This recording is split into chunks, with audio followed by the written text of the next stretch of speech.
চিরুর বাঁকুড়ার ওই পিতা আহার যত্ন করে বাঁধলে মাথা তাও যে বাঁকা সীতা পেট পারিয়া রাজকুমারী গলায় চন্দ্রহার দিনে দিনে বাড়ছে তোমার চুলেরই বাহার কালো জলে কুচলা তোলে। হ্যালো এভরিওয়ান, কেমন আছো সবাই? আশা করি সকলে ভালো আছো। তো গ্যালারিতে স্ক্রল করতে করতে দেখতে পেলাম যে একটা খুব সুন্দর ভিডিও গ্যালারিতে রয়ে গেছে, কিন্তু শেয়ার করা হয়নি তোমাদের সঙ্গে। আর এখন দেখতেই পাচ্ছ যে আমার ভিডিও খুব একটা শেয়ার করাও হয় না।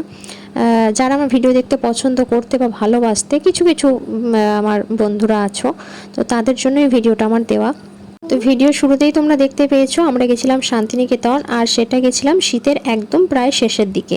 শান্তিনিকেতন তো বলা যায় বাঙালির ইমোশন। তো যাই হোক, চলো আমরা কঙ্কালেশ্বরী মায়ের মন্দির থেকে বেরিয়ে ওখানে কিছু টিফিন করে নিয়ে এখন চলে এসেছি সোনাঝুরি ঘাট। তো চলো দেখতে থাকো।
তো এবার আমরা যাচ্ছি সৃজনী শিল্পগ্রাম। তো দেখতেই পেলে সোনাঝুরি হাটে কিছু নাচের মুহূর্ত, ভীষণই সুন্দর লাগে এগুলো, মানে দেখতেও ভালো লাগে আর এগুলোর সঙ্গে অংশগ্রহণ করতেও ভালো লাগে। তো আরও একটা ডান্স মানে আছে, মানে যেটা আমরা ওদের সঙ্গে একটুখানি হাত মিলিয়েছিলাম।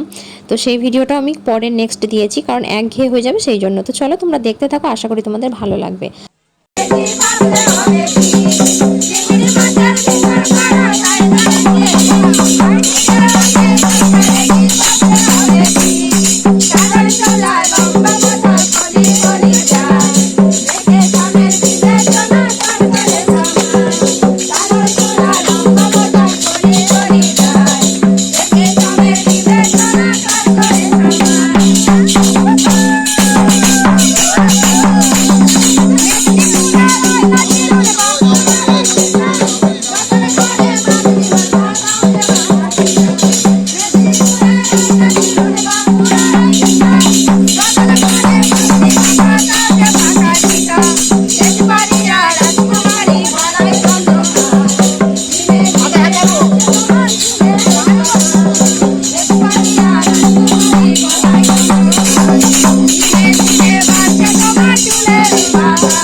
চিরুন বাঁকুড়ার ওই পিতা, আহার যত্ন করে বাঁধলে মাথা তাও যে বাঁকা সীতা।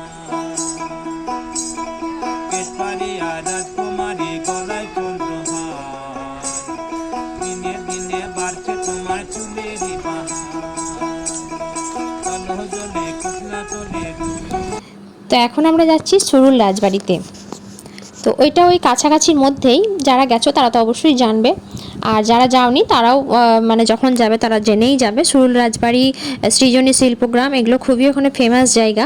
যাই হোক, শান্তিনিকেতন যে যে গেছো সে তো অবশ্যই গেছো, জানো তারা তারা অবশ্যই কমেন্ট করো, আর যারা এখনও যেতে পারোনি তারা অবশ্যই একবার ঘুরে এসো। তো বাঙালির শান্তিনিকেতন মানে একটা সত্যি করে ইমোশন। রবীন্দ্রনাথ ঠাকুর তো অবশ্যই আছেন, ওনাকে ছাড়াও শান্তিনিকেতনে যা কিছু আছে, লাল মাটি থেকে শুরু করে যা কিছু, ঝুমুর নাচ, সমস্ত কিছুটাই মানে মন কেড়ে নেয় বলা যায়। আমাদের এই প্রতিদিনের ব্যস্ততম জীবন, এই যানজট, বিভিন্ন রকম সংসারের অশান্তি, বিভিন্ন রকম এইসবের থেকে যদি রিল্যাক্স পেতে চাও তো দুদিনের জন্য শান্তিনিকেতন অবশ্যই ঘুরে এসো। আর যাদের হাতে সময় কম তারা একদিনেও এই ট্যুরটা কমপ্লিট করতে পারো, আমরা যেমন একদিনে কমপ্লিট করেছি। তো এক কথাই বলতে পারি, শান্তির খোঁজ যদি করতে চাও তাহলে অবশ্যই একবার ঘুরে এসো শান্তিনিকেতন। তো যাই হোক বন্ধুরা, ভিডিওটা যদি ভালো লেগে থাকে অবশ্যই একটা লাইক করে দিও, কমেন্ট করো কেমন লাগলো ভিডিওটা, আর যদি তোমাদের ইচ্ছা হয় একটা শেয়ার করে দিও।